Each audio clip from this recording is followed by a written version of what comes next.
साथियों सलाम नमस्ते सत श्री अकाल और जय भीम जोहार। साथियों हंगामा है बर्पा सा दोस्तों, और सरकार को तो सुनना पड़ेगा क्योंकि हेमंत सरकार ही नहीं, हेमंत बाबू मुख्यमंत्री और शिक्षा मंत्रालय भी उन्हीं के पास है। और ये छात्रों का दर्द और पीड़ा, इसको जब तक वो सुनेंगे नहीं, 25 साल का युवा झारखंड आगे नहीं बढ़ सकता। हमारे साथ एक छात्र नेता है, बहुत ही चर्चित है, कोलांचल से आते हैं, लेकिन छात्रों के हित के लिए मजबूर है यहाँ जयपाल सिंह मुंडा स्टेडियम में धरना देने के लिए, आंदोलन करने के लिए। मैं बात कर रहा हूँ मोतीलाल महतो की। आपका स्वागत है मोतीलाल भाई। तो आप लोग आए क्यों है कि क्या दिक्कत हो गई आप लोगों के साथ, क्या प्रकार का?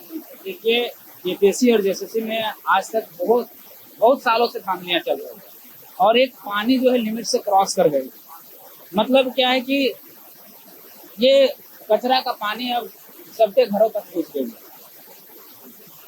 तो अब इसको साफ करने की जरूरत है। कहने का मेरा मतलब ये है कि आप सभी जानते होंगे, बताने की जरूरत नहीं कि हमारी छोटी छोटी मांगे हैं, बहुत बड़ी नहीं कह सकते, तो छोटी छोटी कर सकते। हमारी मांग पहली ये है कि टीडीपीएल एजेंसी, जिसको उत्तर प्रदेश के हाईकोर्ट ने इसको बैन कर दिया था, ब्लैक लिस्टेड कर दिया था, उसको यहाँ पर कैसे टेंडर मिला, उसकी सबसे पहले गहन जांच हो और जो भी इसमें पदाधिकारी दोषी उसको सबसे जल्द से जल्द सजा दिया जाए। दूसरी हमारी मांग है कि टीडीपीएल एजेंसी के द्वारा जितनी भी परीक्षाएं ली गई, ऐसा कहा जा रहा है कि एसीएफ, एफआरओ और इस तरह के विभिन्न 6 विभिन्न परीक्षाएं इसके द्वारा ली गई, तो उन परीक्षाओं की सीबीआई जांच हो और जो भी दोषी हैं उसको जल्द से जल्द सजा दिया जाए। इसके बाद तीसरी हमारी मांग है कि 14वीं पीटी की जो परीक्षा है, जो टीडीपीएल एजेंसी के द्वारा ही ली गई, इसको सबसे पहले रद्द किया जाए। चौथी हमारी मांग ये है कि ये जो जांच की प्रक्रिया है हमेशा बहुत लंबी चली जाती है। जैसे देखे होंगे कि 2003 में जेपीएससी की पहली एग्जाम हुआ, आज तक 20 सालों से 25 सालों से उसका जांच चल रहा है, सीबीआई जांच कर रही है। आज तक कौन दोषी है, किसको सजा हुआ, कोई पता ही नहीं, हुआ कि नहीं हुआ कोई पता नहीं। दूसरा का भी वही हाल है, तीसरा, चौथा, पांचवा, छठा, सातवां, सबका वही हाल है। ये स्थिति नहीं होना चाहिए। उसके लिए कानून बने, कानून में ये प्रावधान हो कि जांच करने की जो समय सीमा होगा वो तीन महीना होगा। 3 महीना के अंदर ही जांच किया जाएगा और उसके लिए फास्ट ट्रैक कोर्ट का निर्माण किया जाए। और जो भी उसके 3 महीना के अंदर जो फास्ट ट्रैक कोर्ट में जो रिपोर्ट आएगा, उसको फास्ट ट्रैक कोर्ट में जल्द से जल्द चलाया जाए और उसको जल्द से जल्द सजा दिया जाए। यहाँ क्या होता है कि हर बार देखा जाता है कि एसआईटी गठित किया जाता है, सीआईडी को सौंपा जाता है, जांच लंबा चला जाता है, छात्र पिसते रहते हैं, छोटी छोटी मछलियों को पकड़कर डाल दिया जाता है, मुद्दा को दबा दिया जाता है। ये अब नहीं चलेगा। आप देखेंगे जैसे सीजीएल में परीक्षाएं लीक, परीक्षा पत्र लीक हुआ, सरकार मानने को तैयार नहीं हुई। हम लोगों ने आंदोलन करके बताया कि प्रश्न पत्र जो है लीक हुआ है। सरकार ने उस बात को माना और मानने के बाद उसको रद्द कर दिया। क्या एसआईटी की टीम का गठन कर दिया, किसकी जांच चलेगी।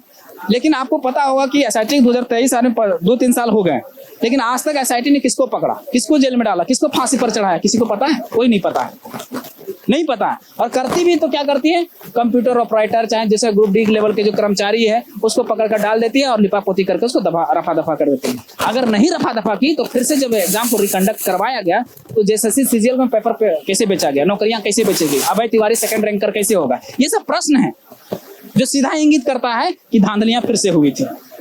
तो ये नहीं होना चाहिए, इसलिए फास्ट ट्रैक कोर्ट का निर्माण हो और 3 महीने के भीतर उसको जल्द से जल्द सजा दिया जाए। जेएलकेएम के विधायक डुमरी से, आप भी कोलांचल से आते हैं, जयराम कुमार महतो, देवेंद्र जी भी खुद मिले थे राज्यपाल से, सीएम से, और इन्हीं के बाद थोड़ा एक्शन में दिखी थी सरकार, गिरफ्तारियां हुई, छापा हुआ, इस्तीफा हुआ। तो कैसे संतुष्ट नहीं है आप लोग? नहीं, संतुष्ट नहीं, लिपापोती कर दिया जाएगा। सीआईडी से हम संतुष्ट नहीं है, या तो ईडी से जांच कराया जाए या तो सीबीआई से जांच कराया जाए, और जांच का लंबा अंतराल ना हो, उसका अंतराल मात्र 3 महीने के भीतर हो, और उसके लिए फास्ट ट्रैक कोर्ट हो। और फास्ट ट्रैक कोर्ट में अगर उम्र कैद की सजा हो सकती है दोषी को उम्र कैद की सजा दीजिए, अगर फांसी की सजा होती है फांसी की सजा दीजिए, घर कुर्की की सजा हो सकती है घर कुर्की की सजा दीजिए, लेकिन सजा जरूर दीजिए। सजा नहीं देने के कारण आज देखे होंगे जब जेएसएससी सीजीएल में जब बड़े बड़े लोग पकड़ाने लगे तो एसआईटी को शिथिल कर दिया गया, क्योंकि राज्य सरकार के अंदर काम करने वाली संस्थाएं उसको तुरंत शिथिल कर दिया गया। वो चीजें नहीं होनी चाहिए। हम चाहते हैं कि बड़ी संस्थाओं से जांच कराया जाए और उसका टाइमलाइन जो हो वो 3 महीने के भीतर हो, और ये प्रक्रिया पूरी जो है वो फास्ट ट्रैक कोर्ट में चले। हमको सरकार पर भरोसा नहीं, क्योंकि सरकार, हमको लगता है कि सरकार खुद संलिप्त है इसमें। अच्छा, हमेशा ऐसा क्यों होता मोतीलाल भाई? देखिए 26 साल होने जा रहे हैं, और हमेशा ऐसा होता है, हमेशा छात्र और युवा जो धोखा खाता है, देखिए जब ये तक पहली बार नहीं कि 14वीं जेपीएससी। हाँ नहीं, ये पहली बार नहीं, हमेशा ऐसा हो रहा है। 2003 से जब से झारखंड बना तब से ऐसा ही हो रहा है। जो भी परीक्षाएं हुई, चाहे जेएसएससी सीजीएल के अंतर्गत, जेएसएससी के अंतर्गत जो भी परीक्षाएं हुई, या जेपीएससी के अंतर्गत जो परीक्षाएं हुई, या विभिन्न जितनी भी झारखंड में परीक्षाएं होती है, सब में इस तरह का धांधली होता है। और कहीं ना कहीं निरंकुश जो शासन है और शासन के अंतर्गत आने वाली जो प्रशासन है, उसको टाइट नहीं होने के कारण, उसको ढीला छोड़ देने के कारण, उसको भ्रष्ट होने के कारण ये चीजें हो रही है। सिस्टम नहीं सुधरे। नहीं, सिस्टम नहीं सुधरा। हाँ, इसीलिए हम लोगों ने 10 मांगों को हमने प्रस्ताव दिया है। इन 10 मांगों पर अमल होगी तो चीजें, हम गारंटी पूरे 100% नहीं देते हैं तो, लेकिन 90% चीजें सुधरने की चांसेस 10 मांगों में हो सकती है। और अन्यथा अगर ऐसे मांगे नहीं मानी जाती है तो ये संस्थाएं कभी नहीं सुधरने वाली। क्योंकि देखिए, आप किसी एजेंसी को काम सौंप देंगे और एजेंसी किसी ऑपरेटर को 25,000 के सैलरी में रखती है और उसको 8,000 सैलरी देती है, तो ऑपरेटर चाहेगा कि हम पेपर पत्र को लीक करें। वो एक ही बार में 40 लाख रुपया कमा लेगा, क्यों 8,000 का नौकरी करेगा? तुरंत जैसे मौका मिलेगा वो लीक कर। तो ये होना चाहिए, जवाबदेही होनी चाहिए। जो सरकारी संस्थाओं में बैठा है उसको डर रहता है अपनी नौकरी जाने का, उसको डर होता है अपना सजा होने का, उसको डर होता है उसका सारा अलाउंसेस कटने का, उसको डर होता है कि उसका पूरा परिवार उसमें पिस जाएगा। और जो प्राइवेट से जो ऑपरेटर रखे जाते हैं उसको इसके अंदर डर नहीं होता। लेकिन एकजुटता नहीं दिख रही है। एकजुट अब अलग अलग कोना बनाकर लोग बैठे। देखिए, ये एक नैरेटिव मीडिया के द्वारा गढ़ा जा रहा है। क्यों ये? हम तो कहते हैं सभी छात्रों, सभी संगठनों को मांग करना चाहिए, सभी पार्टियों को अलग। मेरी बात को समझिए। अगर हम एक घर में 4 भाई हैं और एक भाई अकेला लड़ रहा है और चारों भाई ही चारों तरफ से अगर अटैक करे, रणनीति युद्ध का क्या होना चाहिए? अटैकिंग मोड क्या होना चाहिए? आप देखे होंगे, नहीं, मजबूरी नहीं दिख रही। आप गलत समझ रहे हैं, वही तो बोल रहे हैं आप लोग, ये नैरेटिव को गढ़ रहे हैं, हम बता रहे हैं। आप देखे होंगे बाहुबली एक मूवी आया था, उसमें जब एक युद्ध होता है, बहुत व्यापक युद्ध होता है, उसमें 2 भाई होते हैं, एक बाहुबली और उसका भाई बल्लभदेव। दोनों भाई एक ही हैं लेकिन एक साथ युद्ध नहीं लड़ते हैं, दोनों कोना से वार करता है। तो जब दोनों कोना से वार करता है तो हम कहते हैं कि बीजेपी वालों को भी यहाँ टेंट लगाना चाहिए और कांग्रेस वालों को भी यहाँ टेंट लगाना चाहिए, आरजेडी वालों को भी यहाँ टेंट लगाना चाहिए, आसू वालों को भी टेंट लगाना चाहिए। क्यों नहीं लड़ रहे हैं आप? क्या छात्र आपके नहीं है? या पार्टियों का यह अधिकार नहीं कि छात्रों के लिए लड़ सके? अब यहाँ कहते हैं कि छात्र नहीं है, क्यों? केवल छात्र ही आंदोलन करे? क्या उसका अभिभावक आंदोलन नहीं कर सकते? मेरा भाई 2 भाई जेपीएससी की तैयारी करते हैं, जेएसएससी का, और 2 भाई जेएसएससी का तैयारी करते हैं। क्या मैं उसके लिए नहीं लड़ सकता हूँ? अगर मैं नहीं पढ़ता हूँ तो क्या हम उसके लिए नहीं लड़ सकते हैं? क्या छात्र ही लड़ेंगे तभी वो आंदोलन हो सकती है? या उसके लिए पार्टियां नहीं लड़ सकती है? फिर पार्टियों को वोट क्यों देगा? पार्टियों को क्यों चुनेगा भाई? तो पार्टियों को भी आके तंबू लगाना चाहिए और संवेदनशीलता को दिखाते हुए जेएमएम को भी प्रयास करना चाहिए कि मुख्यमंत्री को स्वयं यहाँ आना चाहिए था। या जेएमएम का लोग जो कार्यकर्ता हैं, जो कैडर है, उसको टेंट लगाना चाहिए, सरकार को बताना चाहिए कि भाई ये गलत हुआ, हम स्टूडेंट के साथ हैं। क्योंकि स्टूडेंट ने आपको 2019 में रघुवर दास को उखाड़ कर इसी जेपीएससी और जेएसएससी सीजीएल का परीक्षा से सही से कंडक्ट नहीं करवा पाएगा, उसको उठाकर फेंका और आपको बैठाया, आपको लाया है। तो आपको क्यों लाया था? आप बार बार नारा देते हैं कि अगुआ की सरकार है, तो अगुआ की सरकार मतलब छात्र भी तो अगुआ में आते हैं क्या? अगुआ मतलब अपना सरकार, तो क्या छात्र आपके नहीं है? आपके अपने नहीं है? अगर अपने हैं तो आइए, संवेदनशीलता दिखाइए और यहीं से मांग कीजिए कि हम इसके सीबीआई या ईडी को जांच सौंपते हैं और जो भी परीक्षाएं हुई है जिसमें धांधली हुई उसको रद्द करते हैं और जो इनकी मांगे उसको मांगते हैं।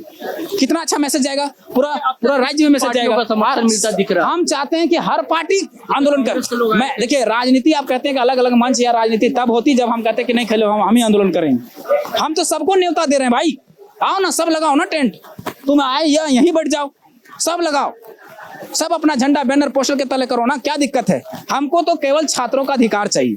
झारखंड की जो छात्र की जो मांग है वो पूरा होना चाहिए। कौन आंदोलन करे इससे कोई मतलब नहीं निकलता। किस पार्टी का समर्थन मिलता हुआ दिख रहा है? जो भी पार्टी है, हम नाम नहीं ले रहे हैं, सभी पार्टी। अरे भैया, सभी पार्टियों को कहते हैं। अरे तुम कांग्रेस तो अपना क्या बोलते हैं, औपचारिकता निभा रही है ना। वो कह रहे हैं कि बेटवो मीठ और भतरो मीठ वाला कहानी है। भैया, सरकार में भी रहेंगे और छात्रों से भी जाके मिलेंगे। तुम तो सरकार में हो भाई, अगर तुम्हारा सरकार नहीं बात मान रहा है तो तुम वापस ले लो ना, समर्थन वापस ले लो, देखते हैं तुम्हारे में अंतर है। तो वो तो भंजाने के बंधु तिर्की देखते हैं, यहाँ राशन बांटने आ गए, चाहे राजा भैया क्या नाम था, फलना ढिमका जो भी थे, आ गए बांटने। क्यों तुम बांट रहे? तुम समर्थन क्यों ना वापस ले लो? तो तुम्हारा वापस ले लो, देखते हैं सरकार बात क्यों नहीं मानती कि नहीं भैया छात्र का अगर बात नहीं मानेंगे तो हम समर्थन वापस लेते हैं। अच्छा, खबर चल रही है कि अभिजीत दीपके भी शायद आने वाले हैं, तो क्या? आए सब आए, हम तो कहते हैं सभी आए, आदिवासी संगठन हो, चाहे कॉकरोच जनता पार्टी हो, चाहे बीजेपी हो, आसू हो, जेएमएम हो, कांग्रेस हो, आरजेडी हो, दुनियादारी जितनी भी फलना ढिमकान संगठन है या फिर पार्टी है या जो भी हैं या लोग हैं, बुद्धिजीवी लोग हैं या जो भी हैं, सबको आके आंदोलन करने हैं। अंतिम मांग बताइए कि जब भी उठ जाएंगे यहाँ से आंदोलन करके, क्या है हमारी मांग, क्या है? मुख्य मांग एक नहीं है, एक मांग मान लेने से नहीं हो। अगर हम कह दें कि 14वीं जेपीएससी की पीटी परीक्षा रद्द करें, इससे क्या समस्या का समाधान हो जाएगा? 23 सालों जो सड़ गया है सिस्टम, इस समस्या का समाधान हो जाएगा? नहीं ना होगा। तो ये 8-10 पॉइंट जब मानी जाएगी तब ये लगभग चीजें फ्रेश होगी, नहीं तो वही सिस्टम जारी रहेगा तो फिर आंदोलन करके क्या फायदा। मैं तो पहले ही बता चुका हूँ, जब शुरू किए थे उसी समय 5 मांगे बता दिए थे हम।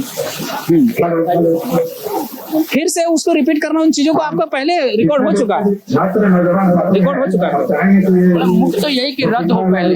हाँ, परीक्षाएं रद्द हो, टीडीपी एजेंसी के द्वारा जितनी भी परीक्षाएं ली गई है उसको रद्द किया जाए, उसको जांच किया जाए, सीबीआई को जांच की जिम्मेवारी सौंपी जाए, यही सब मांगे हमारी। एक इसके लिए नियम कानून बनाया जाए। नहीं, सीआईडी संशोधन ये राज्य सरकार के अंतर्गत काम कर रहे हैं। एक लंबा आंदोलन चलेगा दोस्तों, और कमर कस ली है नौजवानों ने, छात्रों ने। मोतीलाल महतो ने यही बताया, और आप जानते हैं मोतीलाल महतो जेल कैंप के वरीय उपाध्यक्ष भी हैं और चुनाव भी लड़ चुके हैं। चलिए साथी, चलते हैं, फिर नए वीडियो के साथ हाजिर रहेंगे। लेकिन आपसे वही गुजारिश है कि अगर आप पहली बार आए हैं तो हमारा चैनल सब्सक्राइब कर लीजिए, फेसबुक पर देख रहे हैं तो फॉलो कर लीजिए पेज। वीडियो हमेशा की तरह खटाखट शेयर कीजिए, लाइक कीजिए, कमेंट कीजिए। आज्ञा दीजिए, इजाजत दीजिए। जय हिंद, जय भारत।